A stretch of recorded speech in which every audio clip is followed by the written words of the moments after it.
Hey, good evening, everyone, and welcome to Denby Dale Amateur Radio Club, to our regular online meeting. So a big hello and welcome to all those of us that have joined us on Zoom, and a very big welcome to all those of you following us either live on our YouTube channel now or watching the video over the next few days or weeks. And a big welcome to Murray Niman, G6JYB, who's the chair of the RSGB Spectrum Committee. I'd asked Murray if he was free to talk at the club quite a few weeks ago now, and asked him if he could give us a talk on the proposed changes from OFCOM.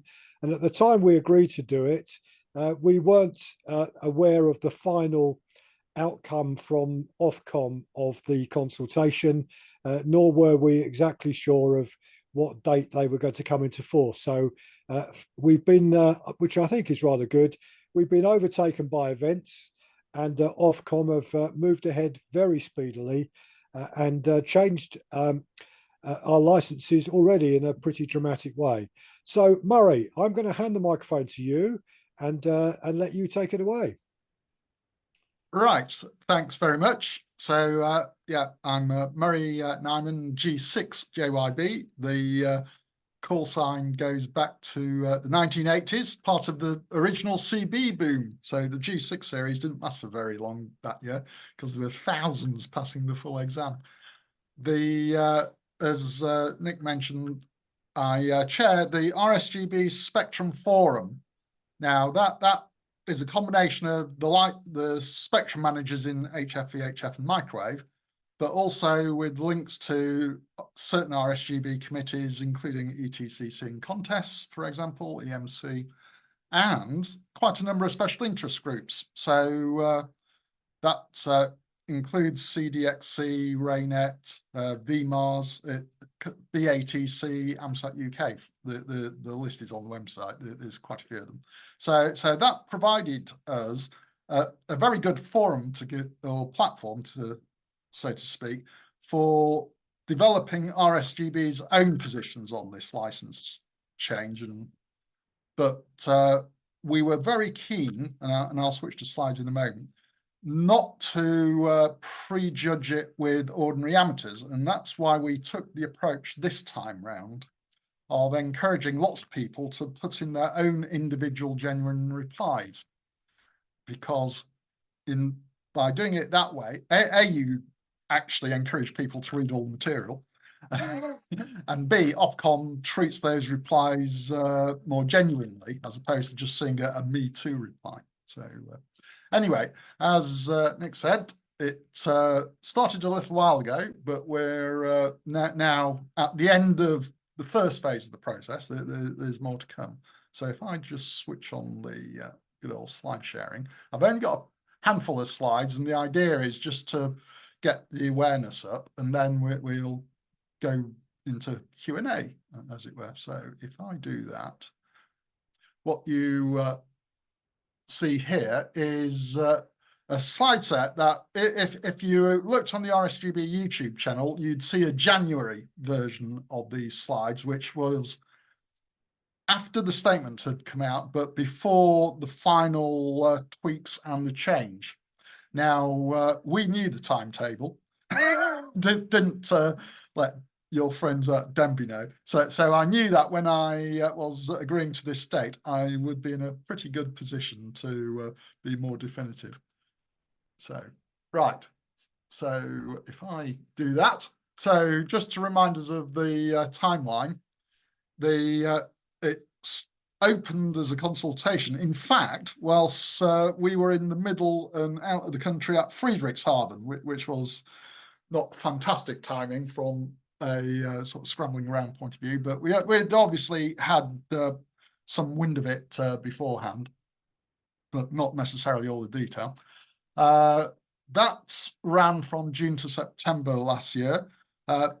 Because of our approach and several videos, social media, all the rest of it, we got, in the end, 1,400 responses going into Ofcom, apart from our own.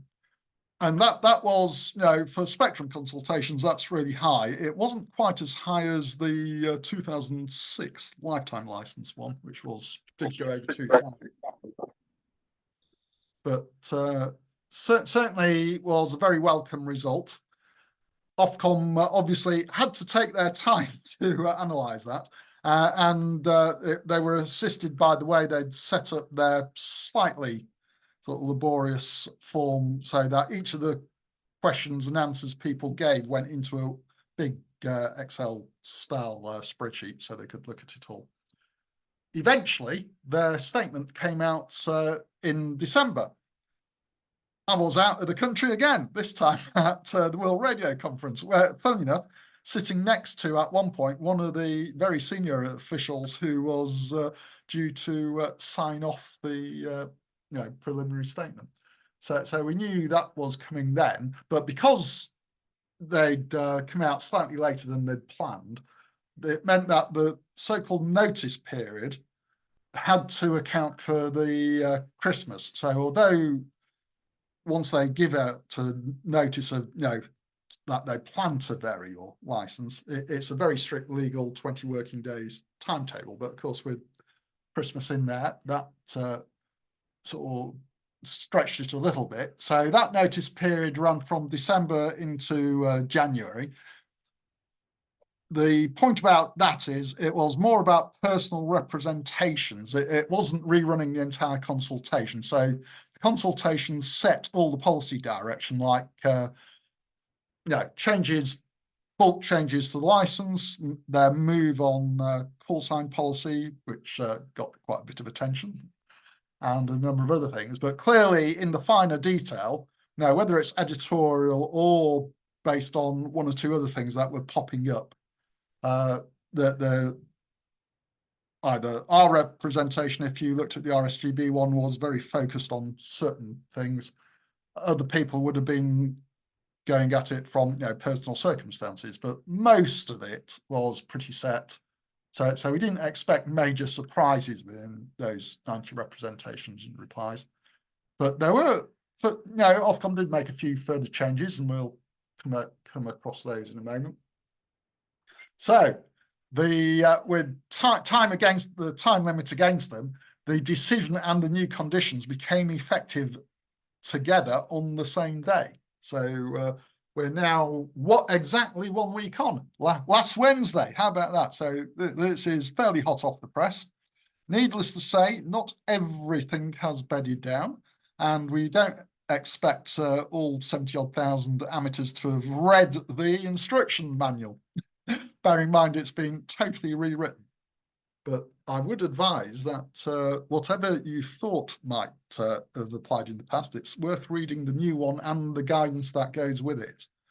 So for a lot of individual operations, there's no real change, but there are some areas that do see quite a bit of alteration.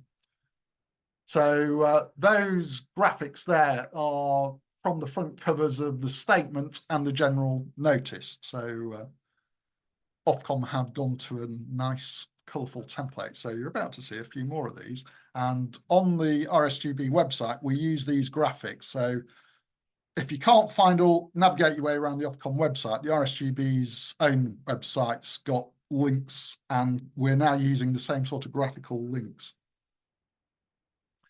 So the new framework is slightly different in its structure to previous framework. So if you had the license to hand, or you were a trainer, you'd know that your personal license was a 3-page PDF, and then there was quite a lengthy PDF document, and then which had all the conditions in, and then there was Ofcom's guidance. Two things have changed. One is that when EMF came in, there was a whole annex or new schedule of EMF that appears to have disappeared, but the obligation's still there.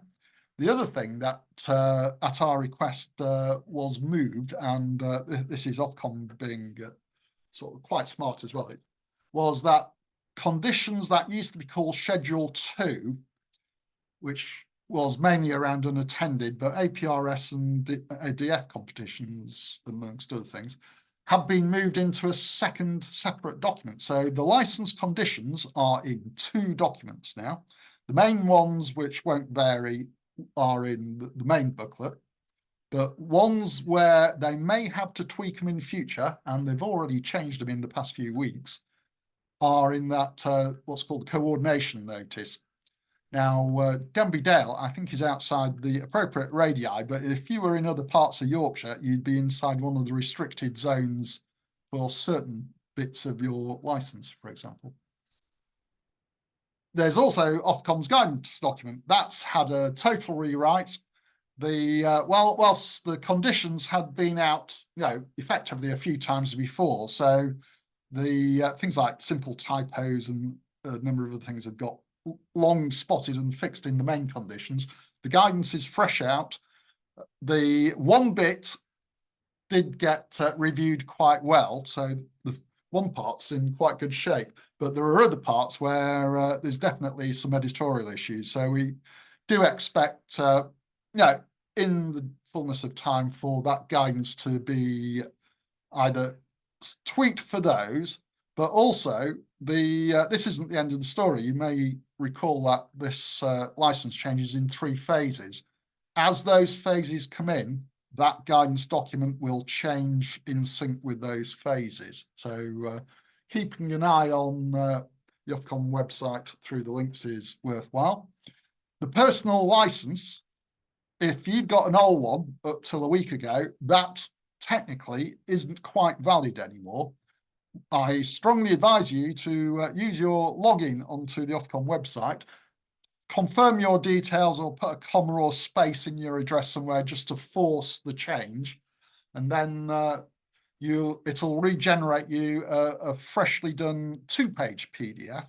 And the importance and the way you can tell that it's changed is where, if you knew this, there was a hash where the regional secondary locator used to go.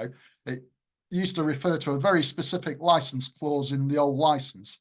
That old license doesn't exist anymore. So the template's been updated. And of course, we need every amateur to be valid on the current database, because like all good IT projects, in the later phases of this, they're going to move to different IT. And if your details are not up to date, either they won't be able to email you, or you risk being dropped into no man's land as part of that great IT improvement. So strongly suggest you spread that message. So there's 4 bits from Ofcom. It's obviously got a lot of implications elsewhere. So RSGB's own licensing pages have had a few links altered. We've also got, and have had for a while, what's called the guidance resources page. So some of the amateur radio guidance from Ofcom tends to still be slightly generic. We can be a bit more specific, or we map out all those strange national grid locations and radii around places near Harrogate or Scarborough, for example, or Charing Cross, which is the famous one. The Spectrum Forum also manages the band plan process. We had deliberately held that process over. Normally they'd get tackled in November, ready for January. We obviously guessed quite rightly that the new license would unleash demand mainly in the VHF, UHF bands. And so couple of simplex channels we can deal with the detail later on, but in 2 meters, for example, a pair of simplex channels have been removed from the band plan and given over to one of the new classes of repeaters. There's UHF, we couldn't make major decisions. It's got quite a few changes in already. That's going to see even more change because of one of the changes from the representation period. So ETCC's got a lot on its plate. They've got their updates out, but they're very sort of provisional, shall we say. So there's further work in that space. And of course, contests and exams we've mentioned. Contests, some of the rules being tweaked, so RSLs can be relevant there. But some of the contest rules could be subject to some very creative amateurs operating from new locations. So they may have to think about that. The exam syllabus is in the process of being updated for license conditions. I'll mention that a bit more. And of course, there's a whole pile of new opportunities. So there's what affects you, but there's a lot of opportunities, and you need to think some of that through. We'll come on to it in a little while. So that's that part. This is a slide that's has been in our presentations and in OFCOMs for a little while. So it just points out that there's 3 phases to it. So phase 1 is the one they've just introduced, which is includes stuff around supervised operation, which is the opportunity bit. RSLs go optional unless you're an intermediate. So you're still a 2E if you're in England for the moment. But the need for special RSLs via NOVs, if you were doing a royal wedding, for example, or the Olympics or Commonwealth Games, have disappeared. So previously you would have had to go on to the RSGB website and vary your own individual license. There's one of the clauses we'd asked for was a simple OFCOM website notice would give you that option without faffing around. Suffixes have essentially gone optional as well, but if you do use them, you do get caught by rule. So any suffix must ensure you're still clearly identifiable and not accidentally in Norway or New Zealand if you pick the wrong letters, and not be offensive under the content of transmissions rules. So there's a number of things that aren't directly in the license because the license does not duplicate or conflict with other existing regulations. So that's where some of the guidance comes in around some of that. It's also why EMF has apparently gone down in size, but it's still there. We'll talk about transmit power. Anyway, so that comes in. There's an awful lot of other changes lurking in the terms, of course. Phase 2 is where they amend their existing IT if they can. This isn't going to happen ultra quickly. The Ofcom need a bit of time, and I'd say best part of 6 months actually. So whether this is the summer or early autumn, we're not too sure, but it's not quite as quick as some people, particularly intermediates, are already knocking on the door saying, when can I have my M8 call sign? They need to be patient. It's also where the first of the restrictions on having multiple call signs starts to appear, but very usefully, it's also where the special event station NOVs are merged and become more flexible. At this point, it's still a slightly manual process, although if you've used the Ofcom online system, the standard SESs are available online. When you get to this time next year, normally, which because their financial year is sort of March based, and I suspect it's a big if their IT platform is on schedule, then that facilitates a number of other sort of improvements as well. It also signifies the final point where, provided your details are up to date, you get transferred on, but it's also where lower call signs. So if you come up through the exam system, for example, you may still have foundation and intermediate call signs as you pass the full. And it's where those lower call signs get cancelled or revoked. That is exactly how the system used to work up to 2006. So in some respects, we're going back to how it used to run, and it ends up meaning that the call database, which you sometimes get in freedom of information stuff, becomes an awful lot clearer. So today, there are over 100,000 licenses in issue, but only about 70-odd thousand licensees because of that multiple call holding. For individuals, that sort of goes down to 1.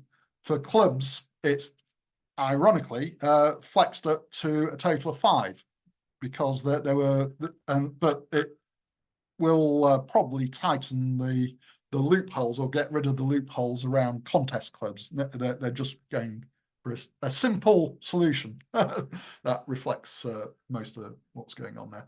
So there's no real change in license conditions on those other two phases. No, the guidance will obviously get updated, but the conditions have come in on the core stuff.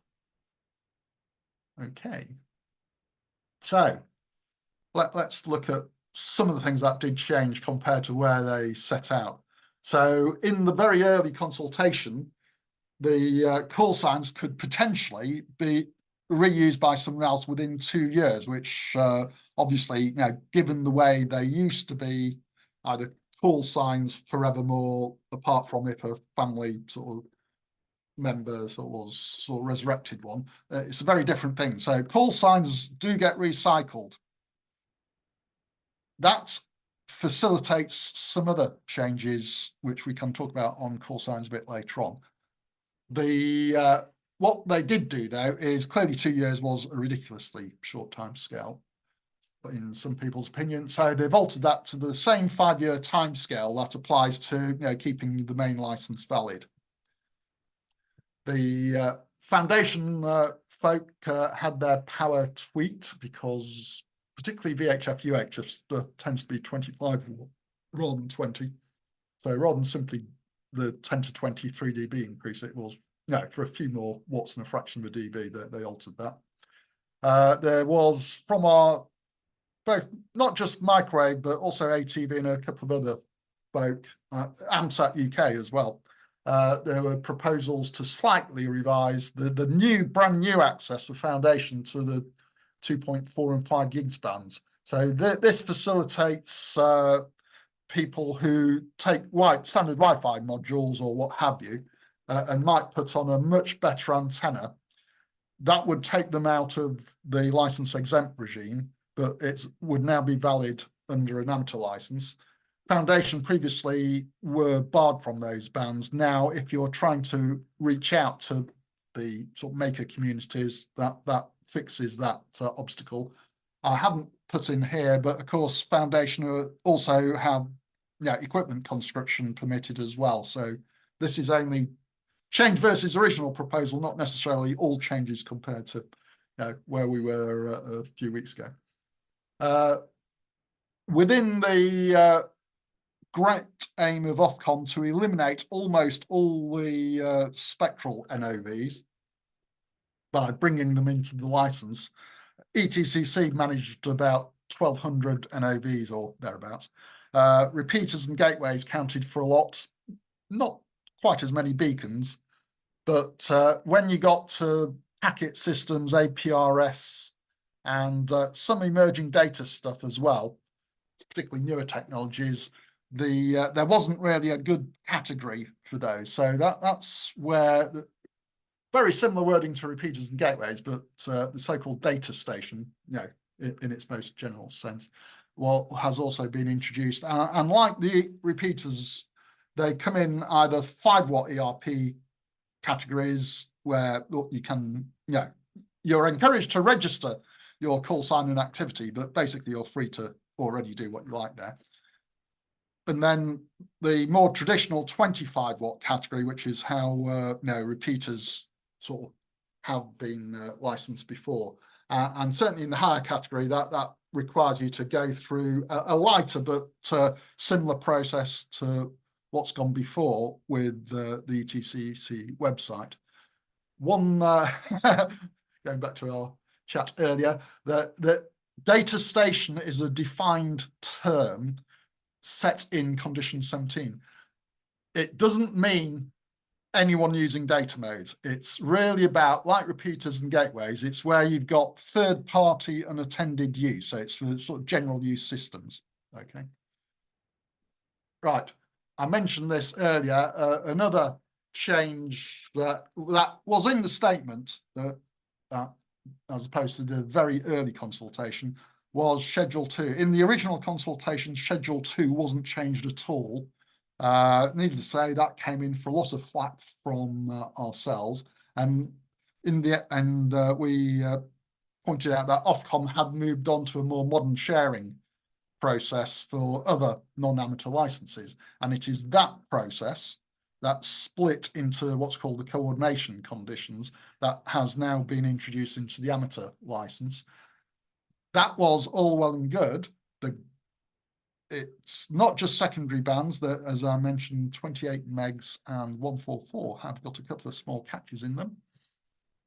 But the great landmark result here, as part of the representation change, is that 70 SEMS can now be fully unattended if you're within the 5 watt and 25 watt levels. So anyone who's got a hotspot or a gateway can open those up under the 5 watt ERP, because those are inside 5 watts ERP, without fiddling around anymore. You might want to obviously stick to the band plan and register your activity. So on maps and what have you, these things can be found, but it will, I think, create a number of opportunities in 70 SEMS in particular. The 23 SEMS and a number of other bands are sort of still quite tightly controlled because primary users can be a bit nervous. Right, and one final one that most people haven't realised yet is the concept of geography. In the consultation, and even in the old license, basically it used to say OFCOM's jurisdiction was, mainland, crown dependencies, and within territorial waters, which most people would say is up to the 12-mile limit, okay? It was always a little ambiguous for foundation and intermediate, who, strictly speaking, because they couldn't do maritime mobile, were land and internal waters, but the new license basically headed to 12-mile limit. But that's in the statement, it missed out operating at all outside of that. So like, traveling abroad and what have you. It also sort of was a bit of a nuisance on air and particularly maritime mobile, but of course airborne was coming in. So the final solution refers to UK territorial waters, and UK registered ships and aircraft, wherever they may be. So technically, a foundation licensee can operate from a UK flagged vessel in the middle of the Pacific, assuming he's got the UK captain's permission. That doesn't entitle them to travel abroad. So as soon as you're inside the national space of another country, it's only full licensees as per usual. But that geographic extent clause is one of those where we might have to add, it's in the OFCOM guidance, but it was one of the later changes, and it doesn't have a pretty picture of how it works. So if I was on a French ferry crossing the channel, I'm under French conditions. If I'm on an English ferry crossing the channel, I'm under OFCOM ones, for example. Right, not many slides left. Simple one here. All the power increases came about because we had done a damn good job doing EMF assessments, or Ofcom seeing that we had provided an awful lot of advice to amateurs, far more so than many of the sectors. Clearly, if you move from your previous power level up to your new power level, you need to quickly redo that assessment. And of course, if you've got a next door neighbour, having a kilowatt antenna right next to their garden is not going to probably pass the assessment terribly easily. But do go off and use the RSGB's online tools. They have been tweaked slightly for the latest power levels. The other thing is just remember that whilst we talk about 1050 or 400 in the old license, there are always some exceptions. The final result is, as we were saying, foundation's gone now to 25 watts, but intermediate stayed at 100. But as soon as you go to those, but also looking at a number of other bands, you notice the requirement to fully understand the difference between a primary band and a secondary allocation. The secondary allocations haven't had any power changes. There's all sorts of ERP and other power limit restrictions still lurking in the schedules. So it's still 1 watt down at 136 kilohertz, 5 watts on 472 kilohertz. If you're on 5 megs, which hasn't changed, there's a more obvious double power limit of 100 watts or 200 watt EIRP. So, but for airborne, which had been utterly forbidden beforehand, that's a 0.5 watt EIRP. So don't forget, when it's one of those, you have to take your antenna gain into account, but it's still a very useful number. But because it's primary allocations only, for most people, the only useful or most likely bands for that one in practice is either 10 meters or 2 meters. Obviously, lower HF, the antennas aren't going to be very efficient, and the next primary band above 2 meters is 24 gigahertz. So not a chance, and Ofcom's guidance explicitly rule it out for anyone who fancies doing long-range drone command and video. Okay, there's very strict rules. It doesn't.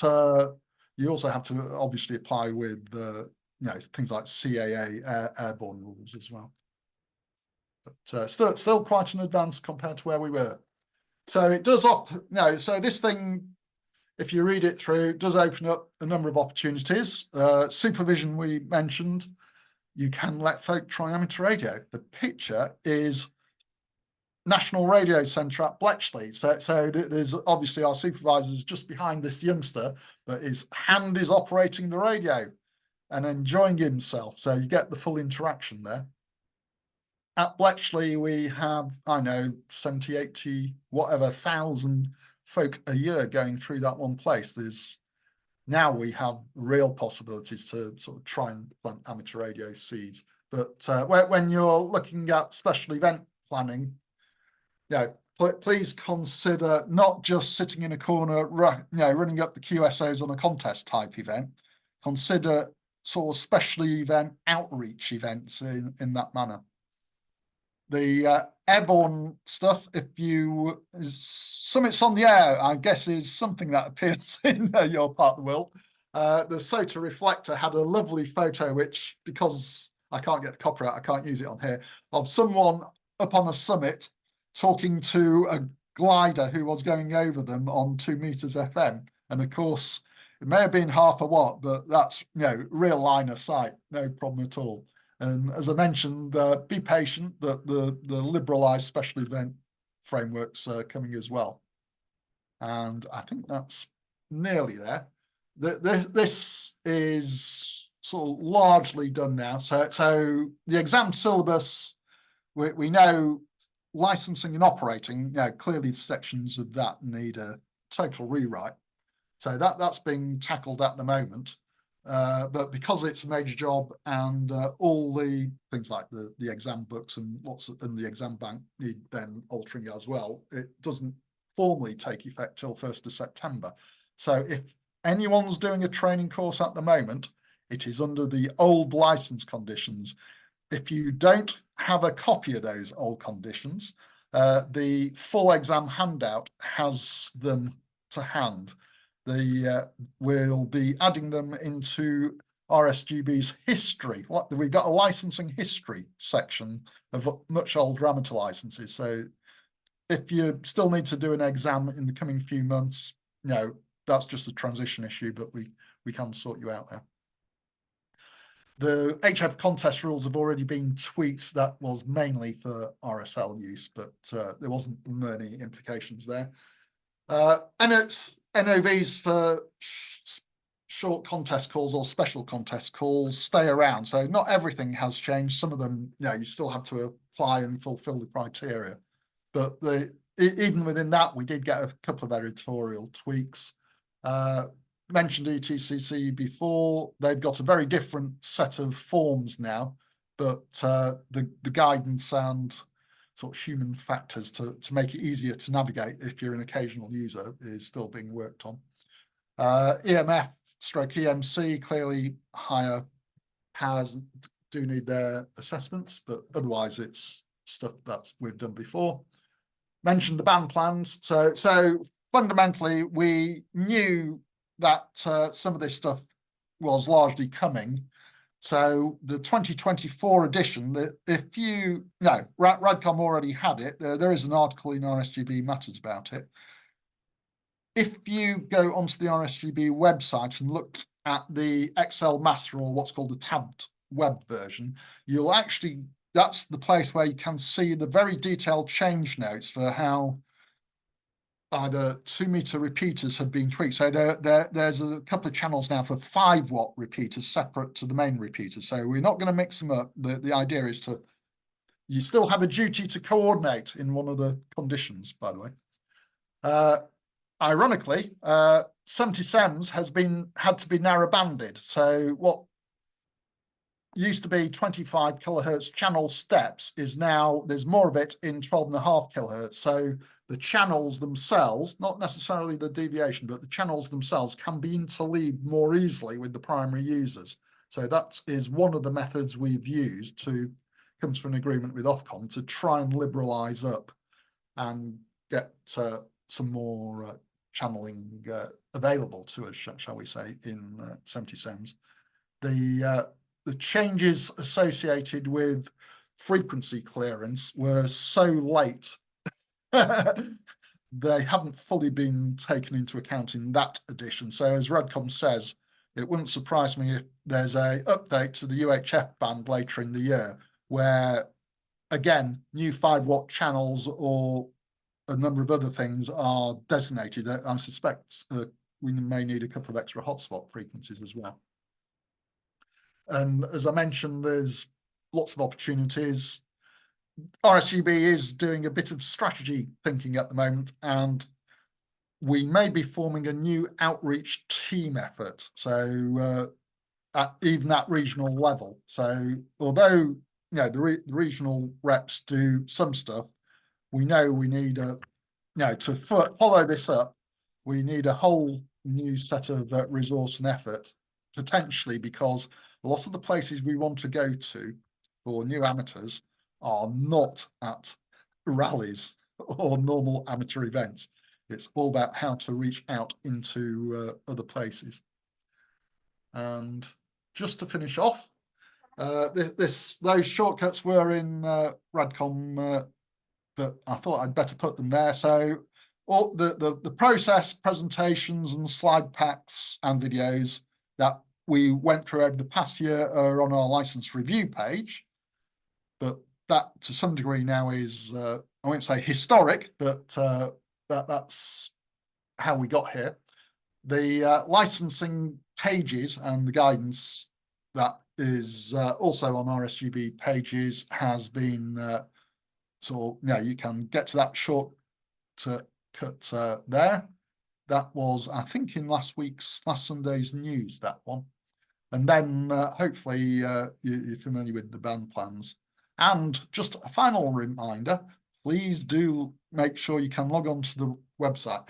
So whilst Ofcom's conditions apply from last week, they still have to contact you individually, okay? They know from dip testing that far too high a proportion of people do not have valid email addresses. So make sure that the one you log on with is the one you can receive email on. And if you haven't updated that in a long while, or put in a mobile phone number or whatever for 5 megahertz, but please do ensure you can get on there. If you do that revalidation correctly, confirm your details, it will regenerate your 2-page PDF, and you're good to go, not just on conditions and being able to be contacted by Ofcom, but also you'll be in a safer place as far as the IT changes are coming down the line. And on that note, that's it. So I shall just stop the screen share there and go back for how we handle questions. You're muted.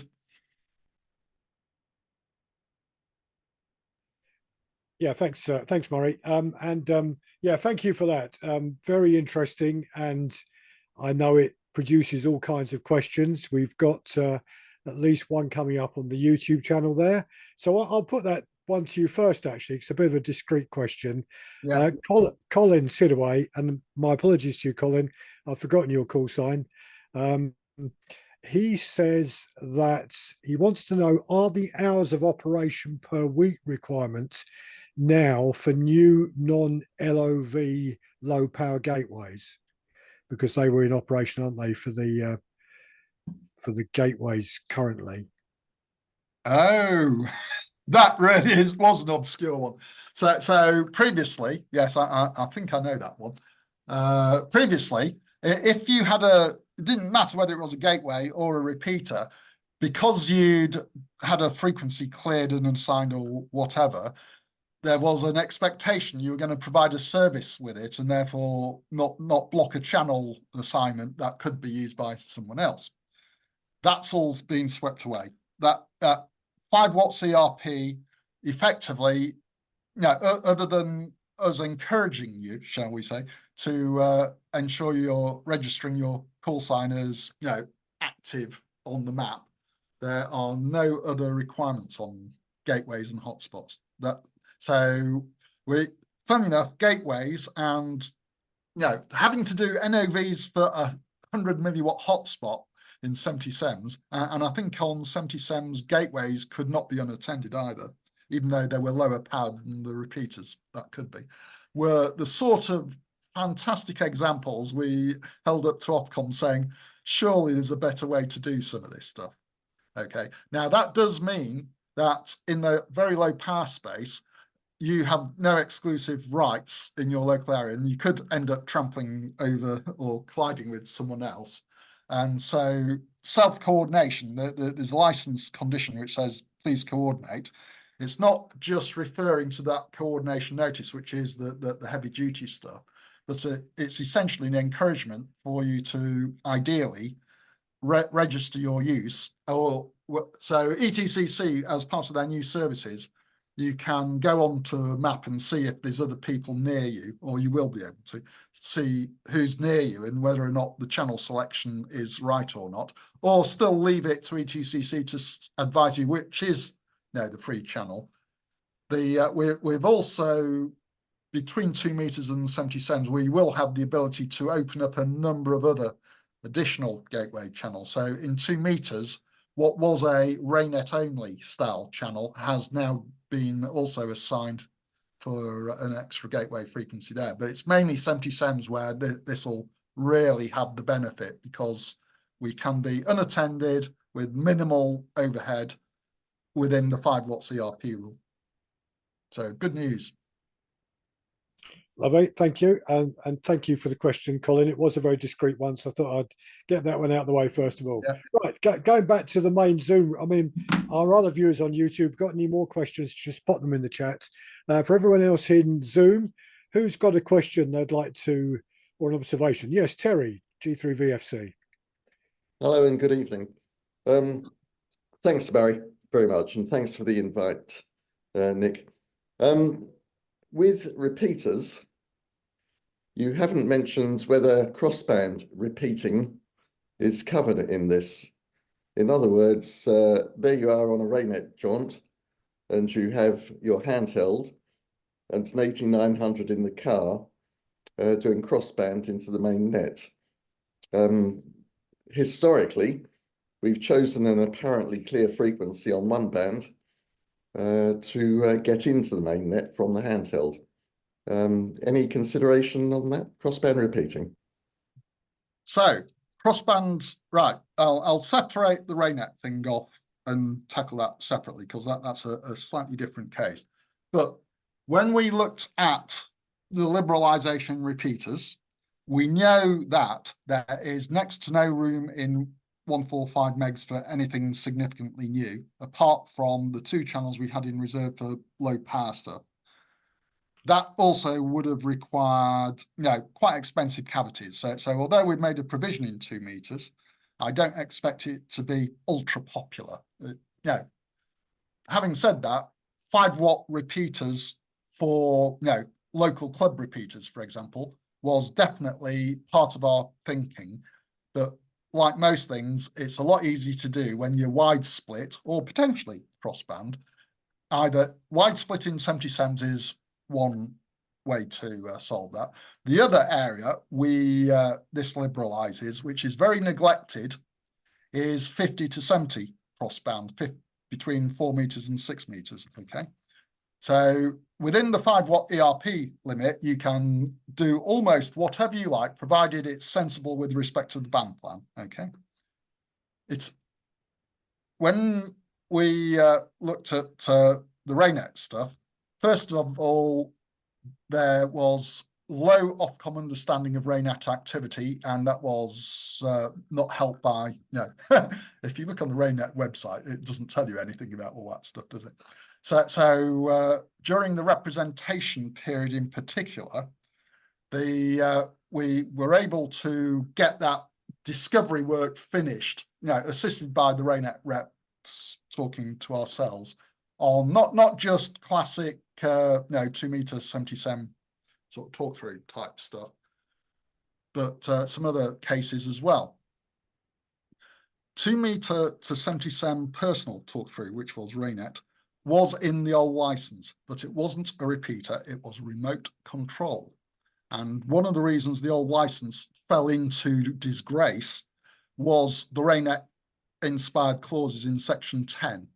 So that's not general repeating, that was effectively where you use a handheld to essentially remote control your own mobile in the car. So that was remote control. It wasn't well understood by, it was well understood by the people who designed the clause 20 years ago, but it's been a bit weird now. And of course, remote control had moved on a hell of a lot because that was RF remote control. And nowadays, the default position is you do use the internet for remote control, don't you? So crossband general repeaters, or in fact, in some places, RAINET have full fixed repeater networks of their own, but weren't in the main license and weren't under NOVs, okay? That was through a interesting policy loophole because they weren't for general reception, was the way that worked. That is no longer permissible because all repeaters are in the main license. So it's not as though you could have one set of NOVs for some people and another set for others. It's in the main license. So after a bit of scrambling around, they realized that the only way out of it was, get your data sorted out and make some provisions in the band plan. And there's some existing, particularly in 70 sems, there's already existing 70 sem RAINET style pairs in the band plan in any case. So that's in band. They're still thinking through what they want to do about more general purpose crossband stuff, interestingly, because what they don't want to do is have some of their fixed stuff occupying channels in the band plan where it's, as you know, today it says Note 10 may be used for emergency and community events. And that's much more aimed at the ad hoc RAINET operations as opposed to some of their fixed infrastructure. So RAINET are being issued with a whole block of MB9 call signs. So to bring as part of that sort of regularization of their arrangements. But it's for them to decide how they want to organize, the differences between ad hoc talk through stuff versus more semi-permanent infrastructure stuff, and whether it's in band or cross band. And funnily enough, they're one of the few current users of the 50 to 70 solution, because of course cross band is a lot easier to do without, if you don't have a pile of filters on you. So I'm sure it will develop, but they've having to read the same set of license conditions that everyone else has been looking at. But Greg Mossop and a few others, are part of the Spectrum Forum. Our current president, John McCullough, who's been part of the licensing project, it sort of has been in sort of the Northern Ireland version of RAINET for donkey's years. So we've got a lot of in-house expertise, and they're sort of got the hang of where they're going now, I think it's fair to say. Thanks, Murray. So can I summarize then? 5 watt type crossbanding is open to all. Correct. And not subject to coordination. It's simply you listen, and if you think you're on a clear spot, that's okay. Is that Ofcom guidance does tell you that you may be required to show how you've gone about your non-interference assessment. And of course, sort of following the band plan, if we've got some pointers in it, admittedly we don't have all the pointers in it, is the way to do it. Over time, we may add some additional, either whether it's ourselves or RayNet or whoever, may put out some extra operating guidance in that territory, I guess. okay? 5 Thanks so watt, much. very liberalised, but even the 25 watt systems, because RayNet, they don't have to be absolutely fixed systems. Nothing in the license says that, as long as it's coordinated. So that's why, as I mentioned, it's got to be coordinated and it must be clearly identifiable. So we knew quite early on that by using the MB series as opposed to the GB series, you'll be seeing a number of new call sign blocks to cope with either 5 watt only systems perhaps, or sort of RayNet operation, or something else perhaps in future. Thank you. Nice. Okay, thank you, Terry. Who else wants to go with a question? Yes, Tom. Good evening. Good evening. I hope you can hear me. Our internet's never very good down here. Yeah. Okay, fine. Well, I understand about the increase in HF power, or at least for the primary bands and so on. But the comment about 1,000 watts on a piece of wire next to your neighbor is very worrying, because this has done nothing to improve the situation in the UK for people who want to erect antennas. And that is probably the biggest problem. Just to give you an idea, I wanted to start a campaign for a mast for every ham. And I did, in fact, contact RADCOM to put a letter in, but I was speaking or emailing with one of the directors, and the project wasn't suitable because most of the hams are actually illegal because they haven't got planning permission. And I think that's something that really ought to have been done. Ofcom fiddling on the like a band on with deck chairs on the Titanic is one thing, but actually operating seems to be not in this set of changes. No, that's very true, Sal. Yeah, so EMF itself is continued, but of course planning permission is of course a local authority or housing association or That's the problem. Conservation zone problem. And no, I think AMTs in nearly all countries have those sort of planning issues to some degree. We do have a separate planning advice operation within the RSGB here, and if anything, EMF allows us, the EMF rules have allowed us to overrule planning objections just based on that issue. You can still have planning objections based on, it looks ugly, too visible in a conservation zone, those sorts of issues. But it's not often the case that when you actually plug the figures in for SSB or CW, that you get the real fill levels drop off very quickly, to be honest, when you look at the duty cycle. So RSGB was quite a leading operation on developing EMF tools for sort of UK folk, but that tool development, which is on the website, was done in conjunction with ARRL, who've got an even bigger headache, and they're trying to get stuff through either state legislation or Congress, aren't they, on the right to have, in their case, huge towers, which of course may not be sort of realistic in the UK, but a lot of South Africa, for example, has probably got a lot more open space. So in the middle of towns, you will always have those issues, I guess, on planning. But EMF as a way to technically object, if your EMF assessment has passed, or whatever however you've done it, then that's evidence on our side. So it's one of the reasons we put a lot of effort into that a few years ago. Can't solve the entire world, but it's less of an issue for ourselves here. Yeah, can I just say that I hope you can hear me. but we have a right by law to put up a mast of 15 meters for communications, and it's enshrined in law, and that doesn't include the antenna. And I got 2 because there's no restriction on number. It just seems to me there's no point in sticking a load of power up when people are working on a piece of string. But anyway, that's well, you could that's say just that, an observation. Yes, yeah. Well, the other thing is that that's traditional modes. A lot of people just get, things like FT8 and Whisper and what have you, sort of get away at great results at lower powers. There's a whole interesting number of subtleties about UK planning law. So, for example, if the structure is attached to your house, you can put up more than if it's a freestanding structure in the garden.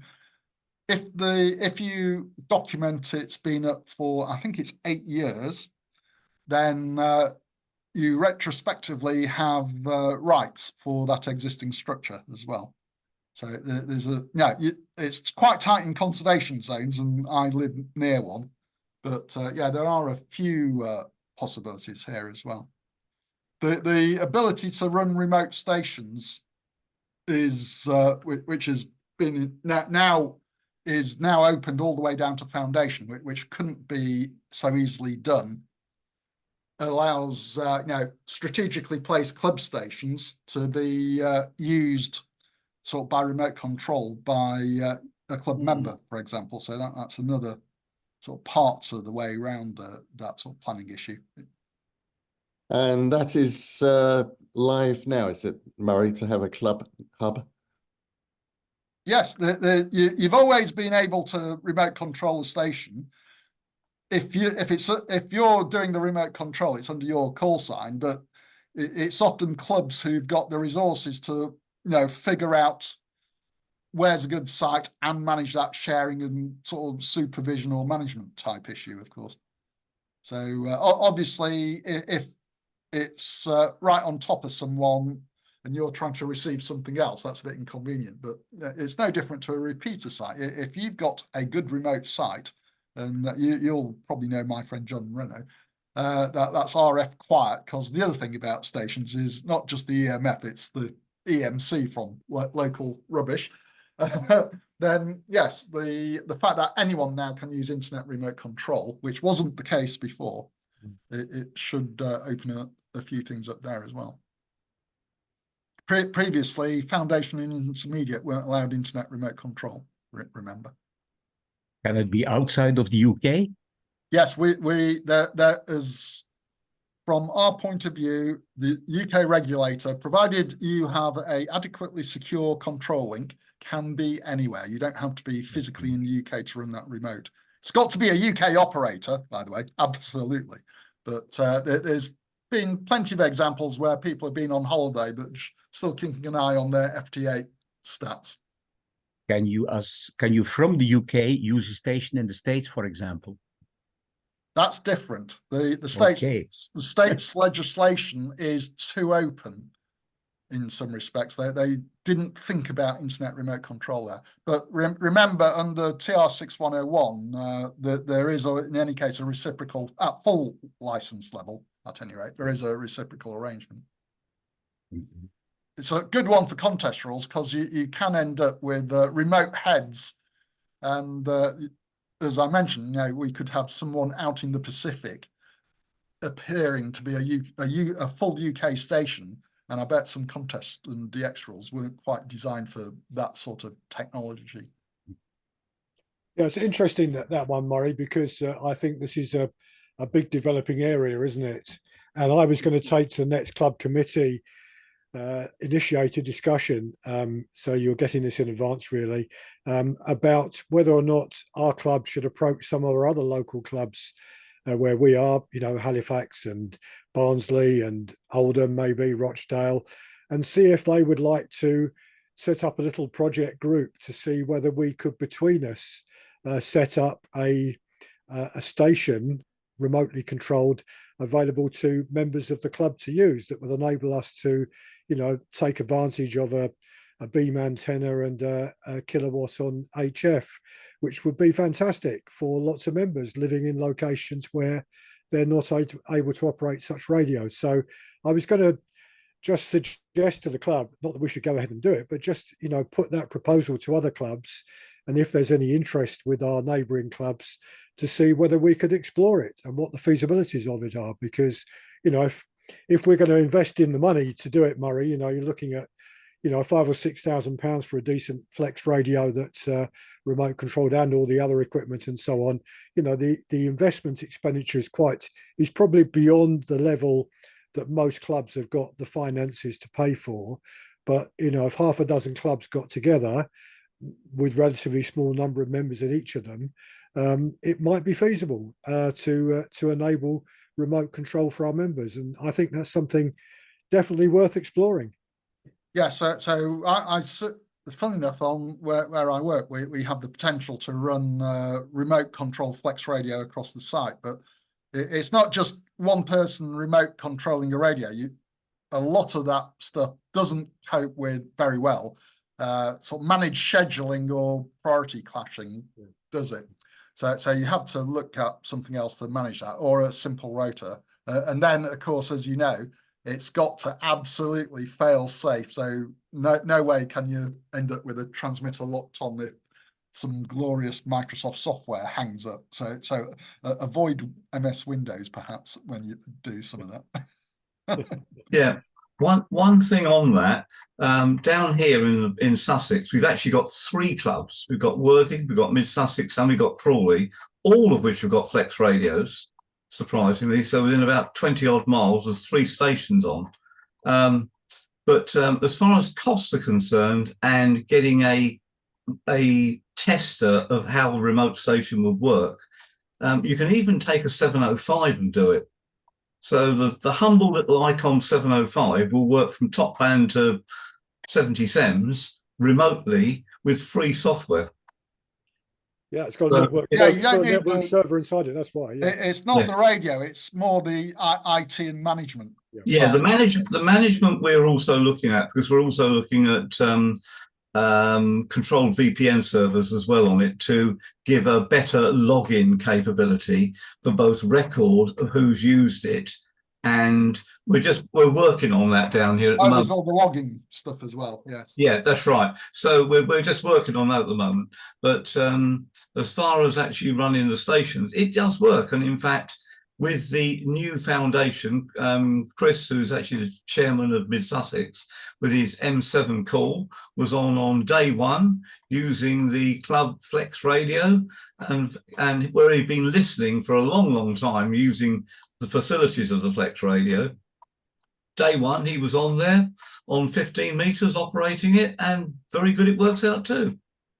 Yes. Yeah. In fact, if you go back into Radcom's archives, not too long after the previous license came out, which introduced remote control at full level, there was an article on remote club stations, funny enough. But at the time, there wasn't as much software around, so I think it sort of petered out. But nonetheless, it's not the first time people have looked at these things. And during COVID, where people were locked down, that had although it wasn't approved at the time, we actually drafted a special NOV which would have opened up remote control to all license levels as a Section 10 override, funnily enough. And although OFCOM had originally invited us to consider what we needed during COVID, in the end they said, well, we prefer not to go about some of this piecemeal, and it was just added to their ever-growing to-do list when it came to this recent review and change. So yeah, it's good to hear that it's not just flex. There's some other nice for anyone who's got Elicraft stuff, they've got really elegant remote solutions as well. Yeah, but some of those solutions are very expensive. That's the problem. They are, yes. Well, flex radios don't come cheap. No, but we've tried, because, well, so the Worthing one actually runs a flex on HF and an ICOM 9700 on VHF UHF. Oh, yeah. So they've got the 2 different, and all of those are remotely shut downable, controllable, timeable, everything. So for if you some on HF, an ICOM 7300, although the bigger one would have the twin receivers, the 7300 is still very remote control. Yeah. But so the 705 is actually, because it's got a network capability with it, works extremely well. Yeah. And that's, you know, a lower price entry into it. Okay, moving back again to some of the other license changes haven't been raised tonight. Has anyone else here got any other questions on other bits of the license changes that you're unclear about, or would just like a bit more of an explanation on? I've got one on YouTube, Murray, while people are just thinking on the channel here. And this is from Andy, 2E0REE, and he was asking about whether there's been any rule change affecting operation on 146, or is that only for full license holders? Yeah, that's so the experimental or innovation bands, as they're branded, remain for full licensees only. 146, 147 is, I think it's fair to say, in public we can say our tenure is becoming more tenuous year by year. The other ones we're in better shape on, but yeah, other commercial people are starting to eye up valuable VHF and UHF spectrum, but 146, 147 has been very successful in helping us develop digital stuff, including DATV, which has come on leaps and bounds over the years. So for the moment, we have to show that we're using those bands for the purposes they were released for each year. And 146, 147 is the one we sort of find a increasing challenge on. One of the things that, funny enough, the band plans introduced this year away from license review stuff was new band plans at 122, 134 and 241 gigahertz, which made the Radcom editor gnash his teeth a little bit because it meant that we overflowed the page. And that's because there's kit appearing at 122 gigs.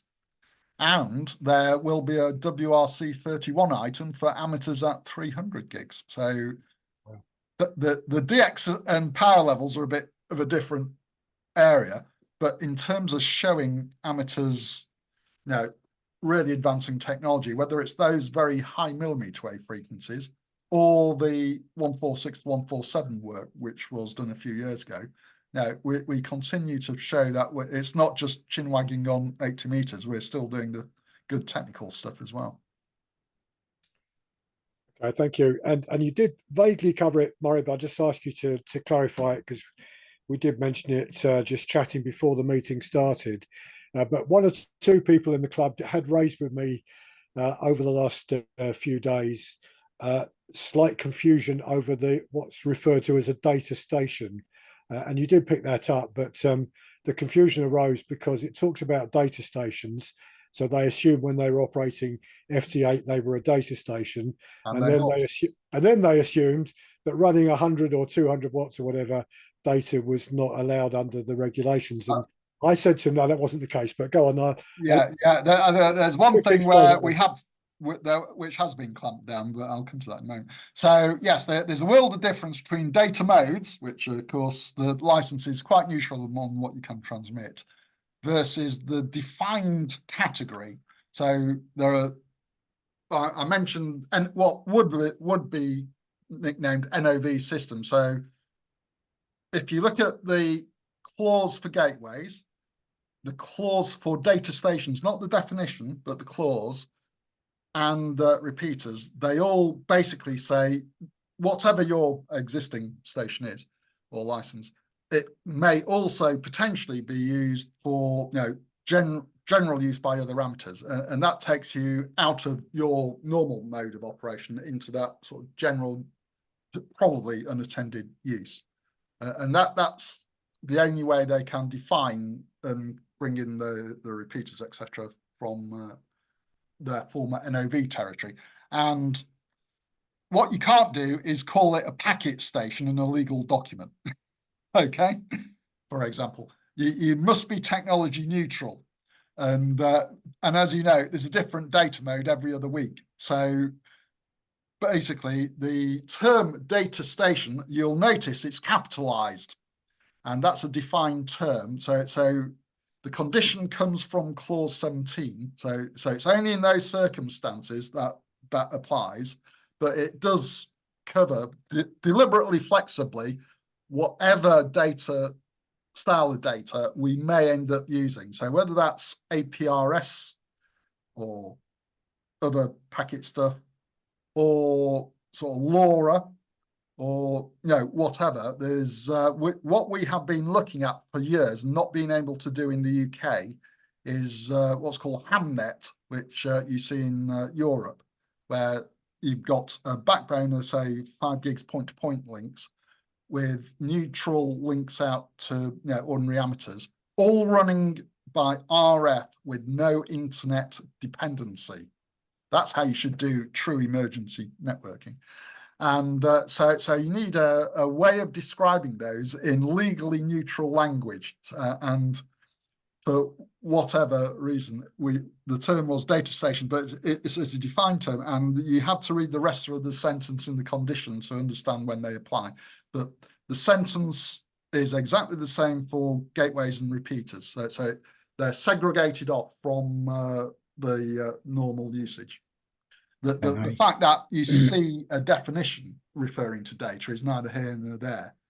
The repeater is a retransmitter. It's all about the purpose and use, not the actual arrangement. Can I ask a question about that? Mm-hmm. Could you install in the UK a WinLink node, which is email over radio, so you can send emails over the radio if the internet is out, not only on VHF and UHF, but also on shortwave, like we have here on 20 meters or something? Could you do that in the UK? We have clamped down on it, and in fact, here's a bit of news: the new license actually tightens a couple of conditions on HF in some of the related areas. So remote control via HF links is now forbidden. It wasn't quite. So by default, we normally follow IARU. So if you go onto the ETCC website, generally speaking, repeaters are VHF. So repeaters are 10 meters and up, that you will not see HF facilities there. So we still at HF have to ensure we don't drop OFCOM in it in terms of international interference ground. So in exchange for being now very liberal within the UK, we've had to be a bit more careful. There is a balance there in terms of what goes out of the UK. So yes, but WinLink is not theory, remote. If there was a very good business case for one coordinated hub, we could use the data station facility to do that, but it had to be very well coordinated and controlled.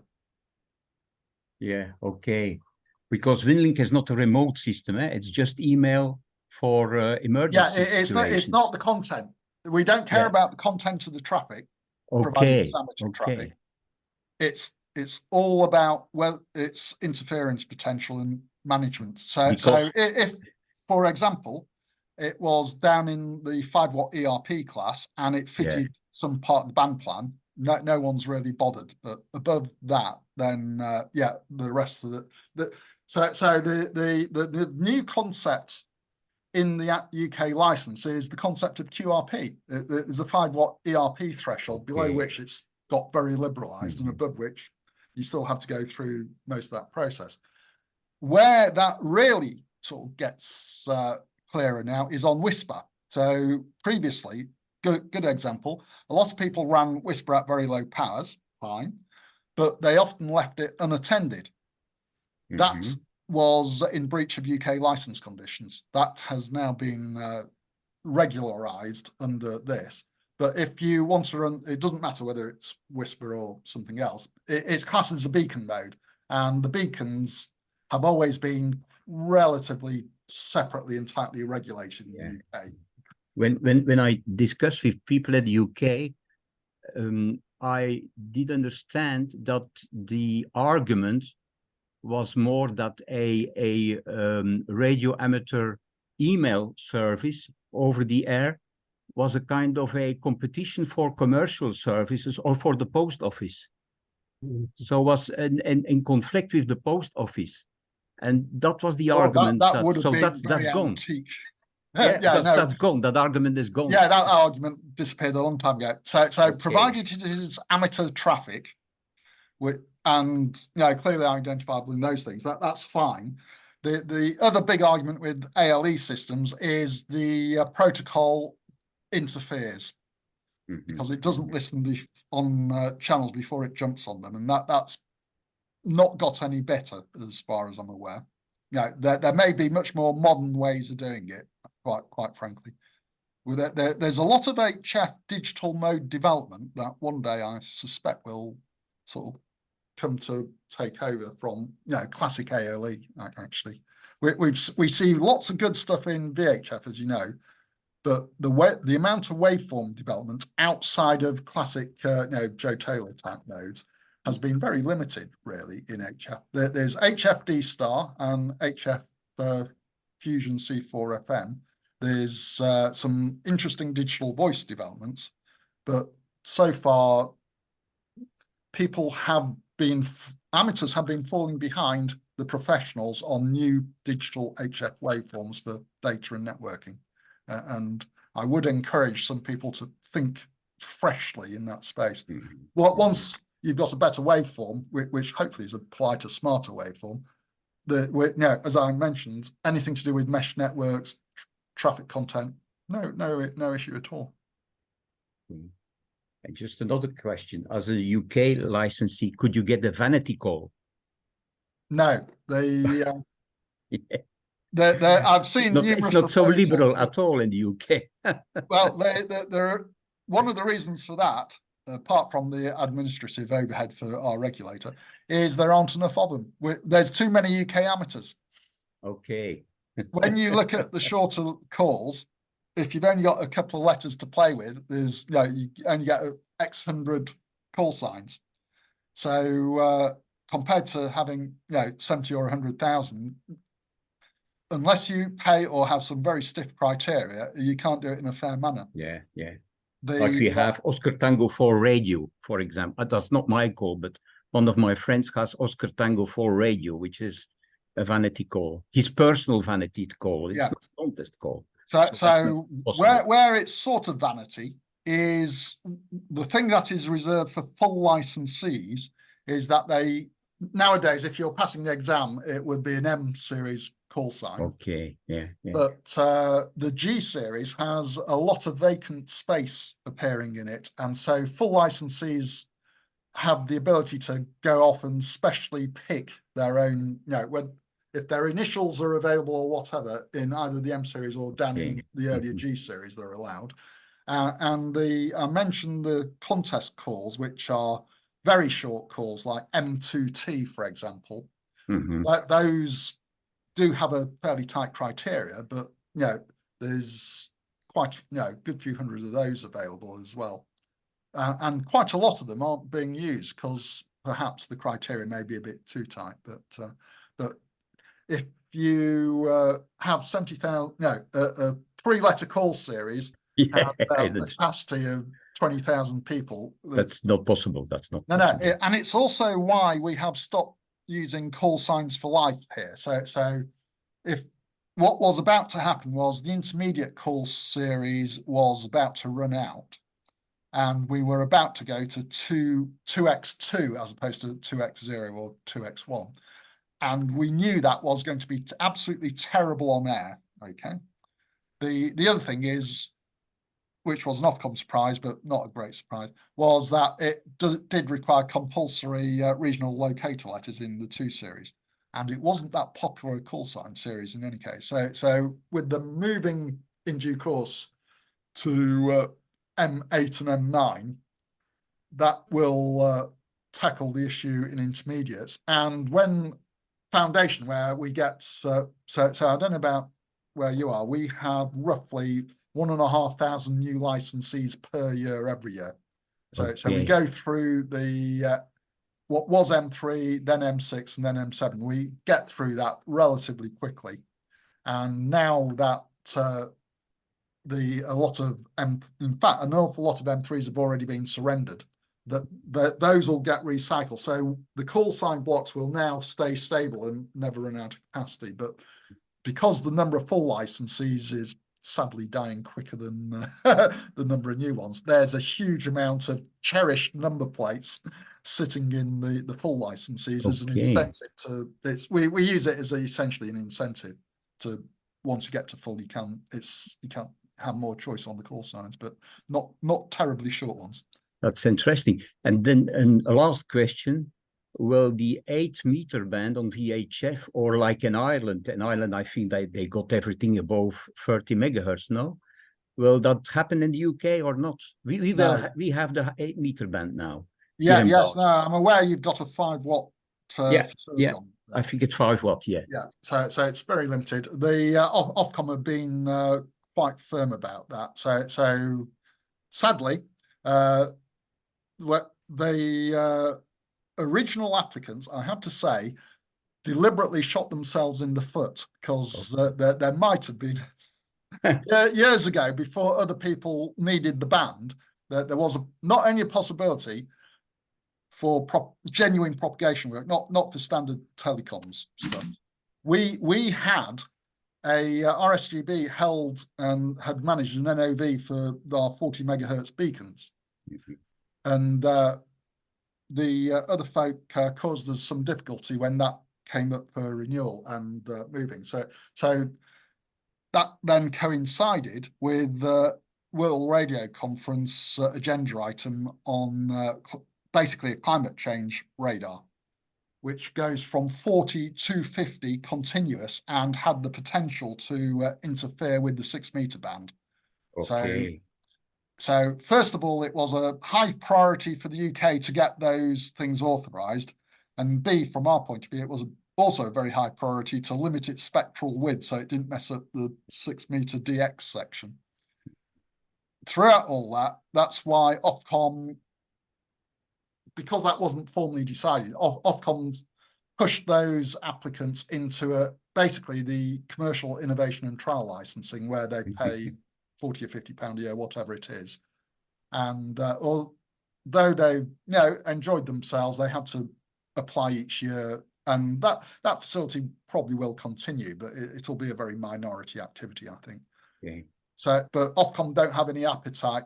What we didn't want was that causing us damage across our other NOVs, because as I mentioned, we've got 4 other bands where we do have access and don't want to lose it. So we were also a bit concerned about new precedents being set by going down experimental licensing. So it's not as bad for a beacon, but obviously if you're trying to do 2-way QSOs, it's got to be an amateur license, and the INT licensing we have is non-amateur. And I don't think it'll change terribly quickly. I think it's fair to say. Thank you very much, Murray. Thank you, Jeff. Gerald. Yeah, hello. Thank you very much for that, Murray. And quite interesting. Just a clarification, you mentioned about data stations, and Fusion, presumably, because it does voice and data, still classed as a data station. And the other no, it's nothing to do with the data mode. Absolutely nothing to do with the modulation and data mode. It is how the station is being used. So if it's acting as if I've got a Fusion repeater up on Danbury Hill, running unattended for use by other amateurs, that can be classed, whether it's a repeater or a data station, they're almost the same in that circumstance, actually. So that's where that clause, you need to go off and look at the license conditions, or if you want me to bring them up on screen, we can. But it's no different to the gateways, repeaters, and data stations all use exactly the same form of wording to separate that nature of operation out for when other people are using that station. It's not your personal station. Your personal station does whatever. The only exception is when you're using beacon modes. Beacons are controlled slightly differently in the clauses, and Whisper would, but because it's transmit only and doesn't listen locally, it is classed as a beacon, for example. And that's got the 5 watt ERP limit on, unless you apply for a coordinated call sign. But most Whisper is low power in any case. But those stations are. I have downloaded the document. I've been reading through it. Yeah, read it's the wording. It's the first sentence of the main license clause, and that defines reasonably tightly. That I think the guidance explains it, and may have to sort of put in or suggest an extra phrase in the guidance, like for the avoidance of doubt, or what have you. Good idea. But it's separating it. Yeah, so you got a category of conditions which are not for ordinary amateurs. They're for what were the NOV general use systems, and that's what's caught you out. But it's whenever you look at a license term, you see it sometimes defined in capitals, and it's definitely a station. It is not a mode. So you use whatever mode you like within reason, but a repeater station, a radio beacon station, or it had to have some slightly generic sounding name, and that's the one that got chosen, I'm afraid.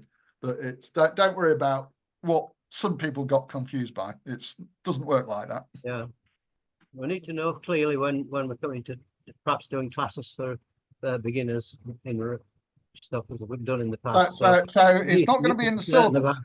Yeah, so that sort of complexity is considered too complicated at foundation level.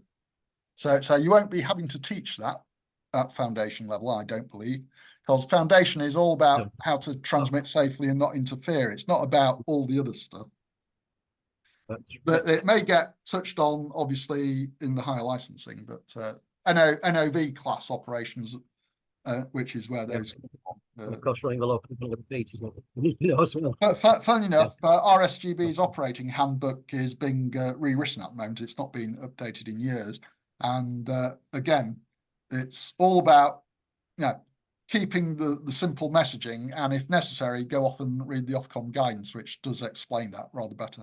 But we'll no doubt see that guidance get tweaked as people get either confused or new stuff pops along. Yeah. Okay, that was your question, was it, Gerald? Yeah, that's yeah, brilliant. Lovely, thank you for that one. That's enough to be going on with the camera. I've got the idea now. I've got George. Yes, thanks very much, Murray, for a very interesting presentation. I just wanted to touch briefly on the changes to the call signs that you mentioned. So you said that obviously some of the M3s have already been surrendered, and that with these changes coming in, I think that's the second phase of the changes, isn't it? That the new M8 and M9 call signs are coming in. Is that right? Yeah. So yeah. The intermediate changes are phase 2, but today, because if you move up the system, eventually you surrender stuff. Inevitably, the things come available. If you take the current rate of issue of M7 calls, although there's still some left, eventually within X years or what have you, you naturally run out of M7s. Today, you don't have to be an M7. It's offered to you, but you could equally apply to or now reapply to have an M3 if you wanted, or an M6. When you look at, sometimes you get this freedom of information data. If you were to load that into Excel and put a filter on for the number of M3s that are live in the system, you'd be finding that an awful lot of them, the vast majority of M3s, are no longer an issue. It's been surprising, but quite helpful in some respects. So M3, 6 and 7 will see constant churn, and of course the new IT, not the current IT, will make that slightly easier to have your choice within the blocks. So someone who passes their exam and can't find their initials in the M7 block would do well to look in the M3 block in particular. And the software would allow them to do that. Yeah, Yeah. at the moment, Ofcom dump their data once a month in any case as part of an open data model. You don't have to go off on the FOI pages. You can't so easily interrogate the current user interface on the current platform is a bit inflexible for working that out, but it will get easier. And that's why when you get to the intermediate ones, because it'll recycle, the M8 and M9, or the 2E series, as we see it now, won't run out. They're going to reserve some for a few years worth, but eventually we believe there'll be a general trend to move to those 2 new M series, and the 2 series will eventually fade away, I think. What about the M zeros and if I were to if somebody's going to moving up to a full license, would the same apply to M's and G's? Well, if you pass a full license, whilst the system naturally offers you M0, I think still, there's actually more space in the M1 series because that wasn't around for terribly long. No. And there's vast amounts of space developing in the G series. What a lot of people like a G call sign rather than M call sign in any case. So at full, again, the IT by default doesn't offer you all the choices, but there's a vast amount of choice for full licenses when you get to that level. Yeah. Not 3 letters, by the way. The short 2-letter pre-war things are sort of locked out of the system. Yeah, but obviously that means that obviously Ofcom's policy is changing regarding the reuse of call signs, because I think previously I think they said that they're not going to reuse call signs, although there was the opportunity to make a paper application or something rather than going for the licensing portal. So the key change is that after a 5-year period, and that clock hasn't necessarily started just yet, by the way. They'll become as part of the general pool. So that is a significant change to historic policy. That it will provide choice, but of course it's different to you can't wait necessarily forever to reuse a family call sign, for example. You might want to sort of check the status of some of these things. Today, there's very few in that sort of available list because the clock hasn't formally started yet, but of course it will soon. But that will start when the new IT comes in and phase 2 starts. So basically. The new IT is technically phase 3. Actually. Oh, I see. So that's phase 2 is sort of tweaks to existing IT, which is mainly the special event stuff, to be honest. Okay. But the full policy really is sort of still a year away, actually. It's the call sign area, which is where those changes occurred, not the other stuff. Thank you. Thank you, George. Right, do we have any final questions to Murray before we call it a day? Yeah, go on, Terry. Yes, just thinking back as to listen before transmit issues. Always a good idea. If you run a digital mode, call it D-Star or call it Fusion or whatever, you're not obliged to use a particular frequency for those modes. And are you obliged to listen on the frequency for audible speech or other audible ident? Or can you just say, well, I don't hear anything because the thing's muted. It's got no D-Star coming in. And funny enough, for years, there has been an instruction buried in the RSGB band plan for precisely this problem. Okay.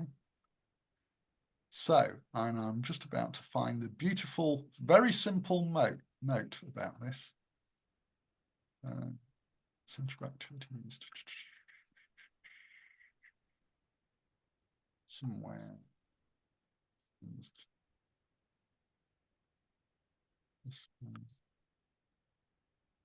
Oh, just bear with me a moment. Sure, it's somewhere. But right.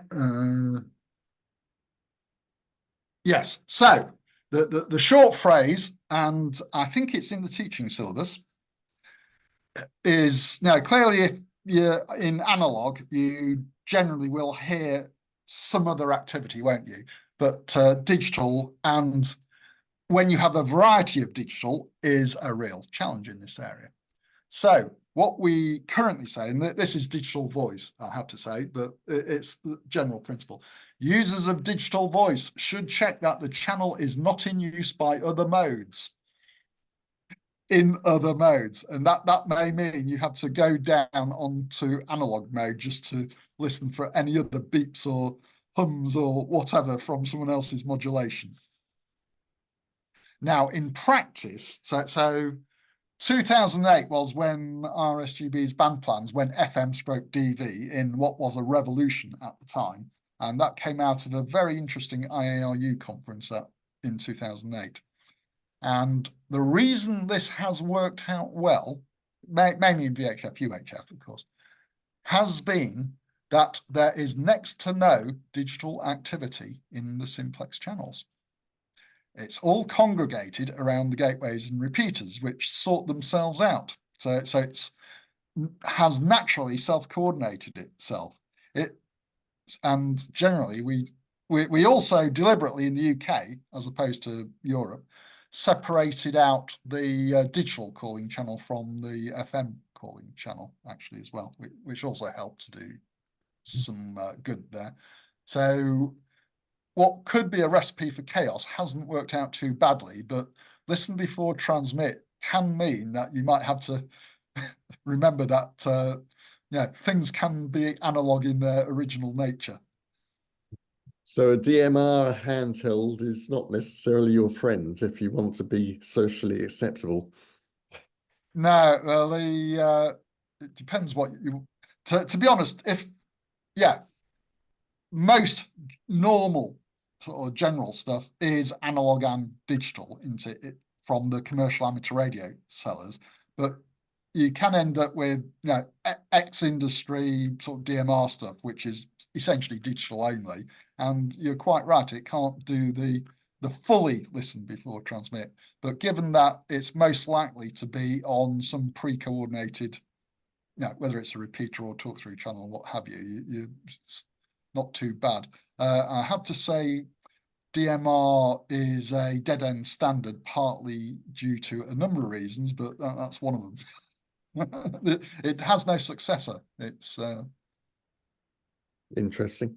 Yeah. I'm just thinking about it's why people like playing with multi-mode hotspots and all that sort of stuff, because it sorts it all out. The ICOM have and Yaesu do a pretty good job on dual mode analog digital stuff, which lets you do that, of course.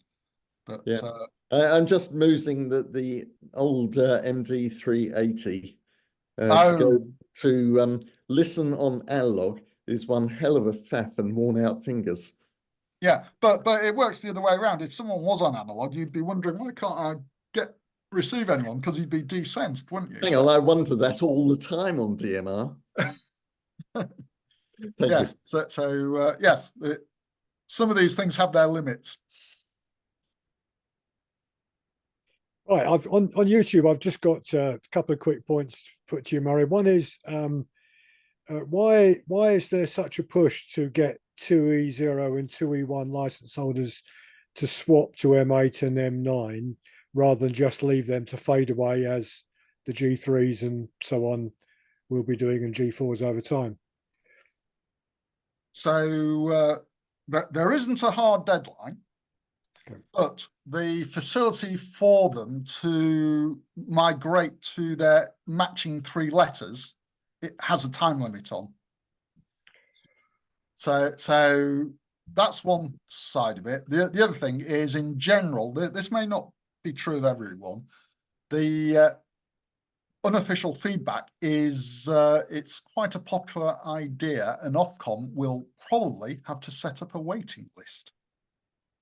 So, but if over the coming 5 years, say, which is a good number, we get to a point where clearly, all the new intermediates coming through the exam system will be M8 and M9.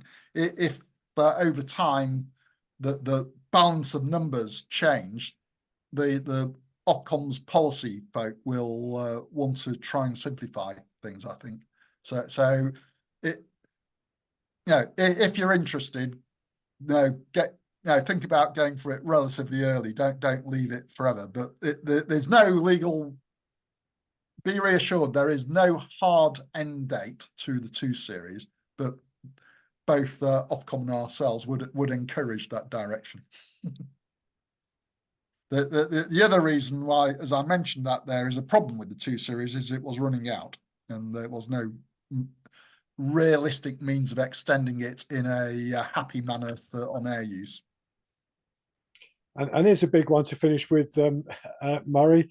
Has anyone proposed that we're going to end up paying every year for our license? No.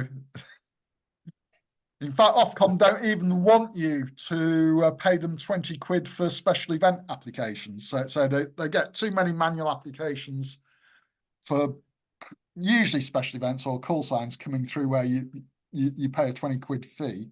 And one of the goals of the IT, of course, is to automate even more and get away from manual handling. So I think Australia, I think it's just moved, and a couple of other people moved to sort of similar exempt class licensing, because if you were to take the post office fee and applied lots of inflation to it, you'd be paying hundreds of quid a year, I think.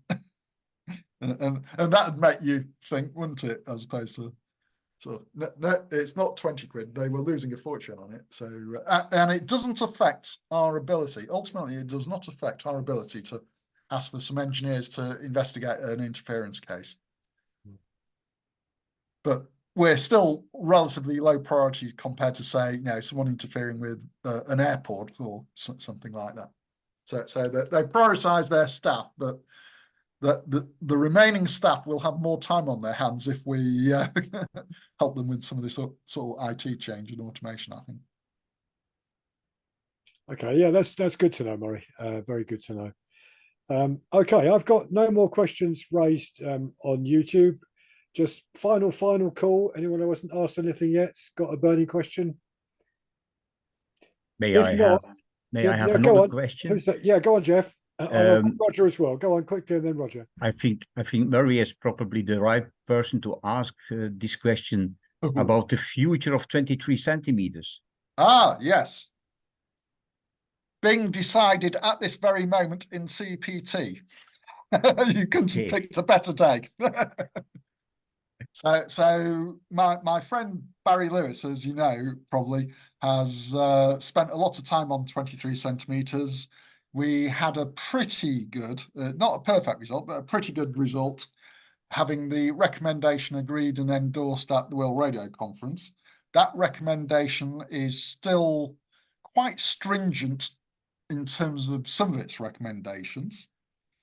Now, it's how that recommendation and the radio regs associated with it don't come into legal force for a little while. Okay.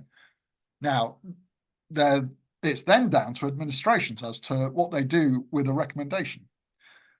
The UK has used its coordination notice mechanism here. So today, we, in our review here, have had no change in power limits or frequencies in 23 SEMs, but there is a total clampdown on new unattended systems, okay, without going through the frequency clearance process. But our situation, not being directly under the European Commission, is slightly different to obviously your area of the world.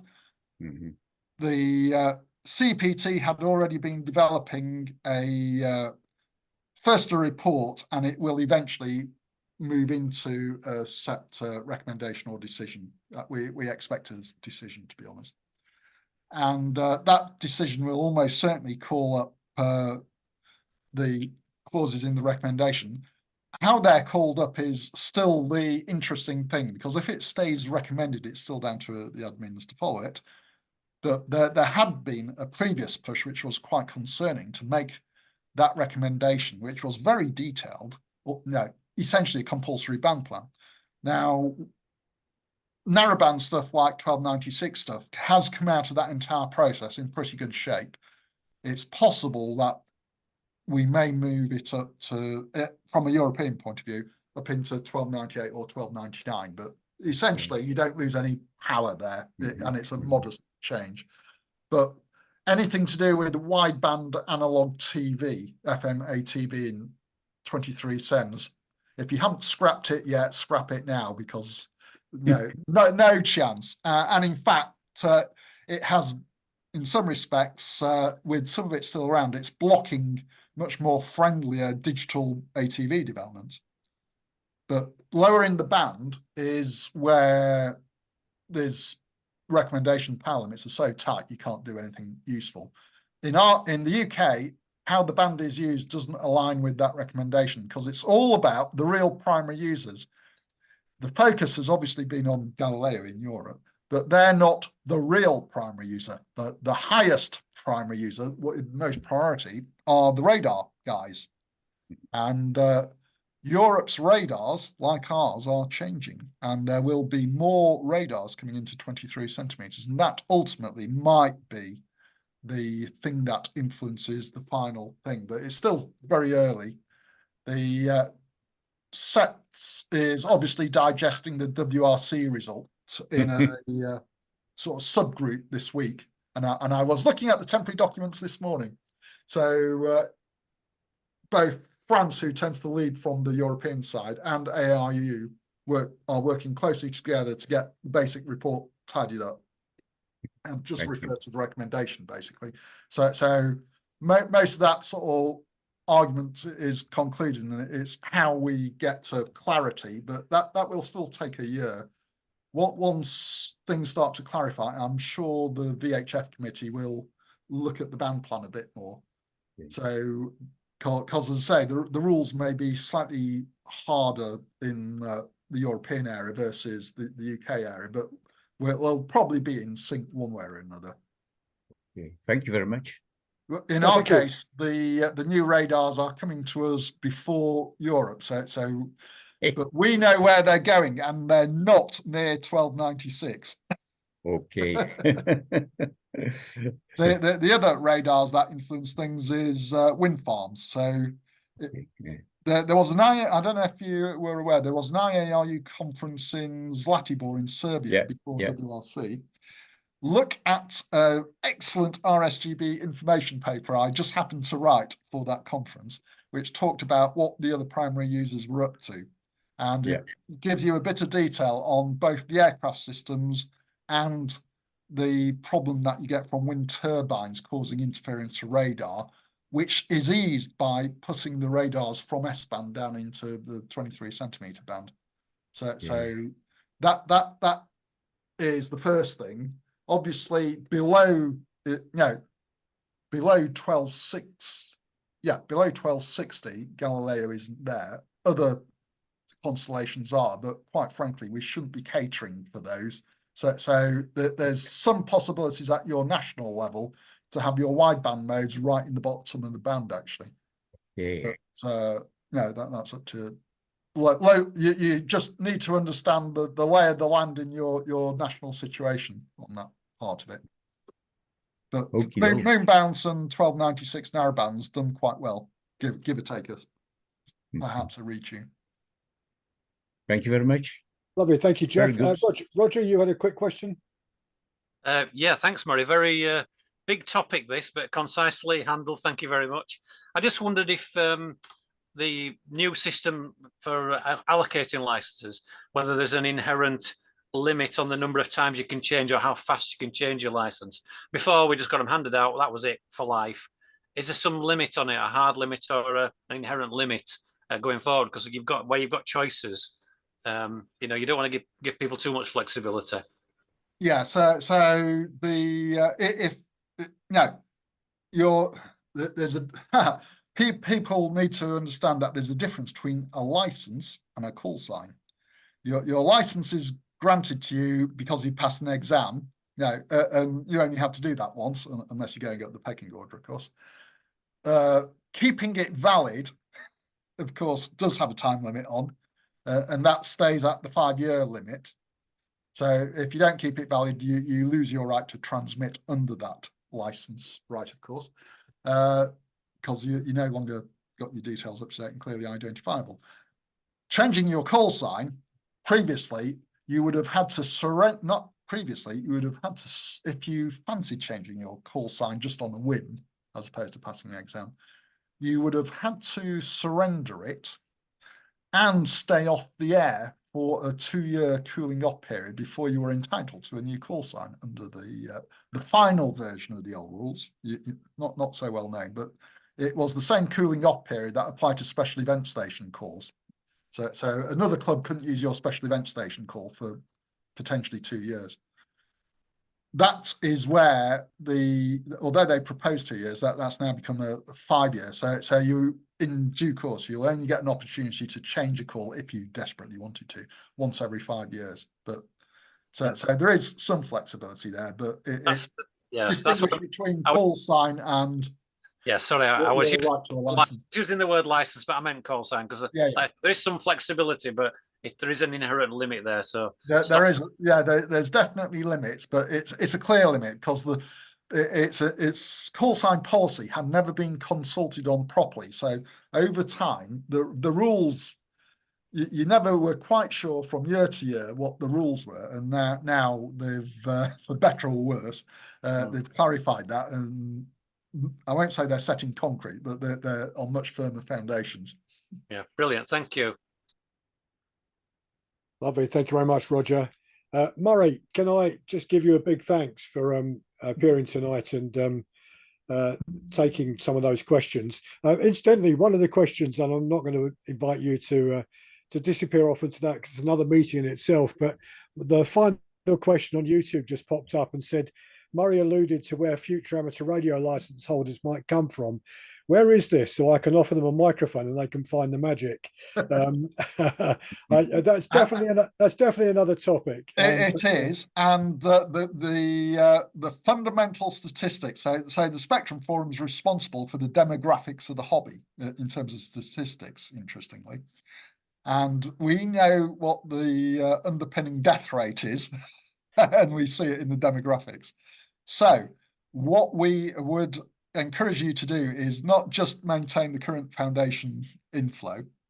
We need to probably get to at least 2 to 3 times that inflow, because you have obviously the bulge from the CB era, of which I'm one, is gradually passing through the system and will result in a surge in the death rate.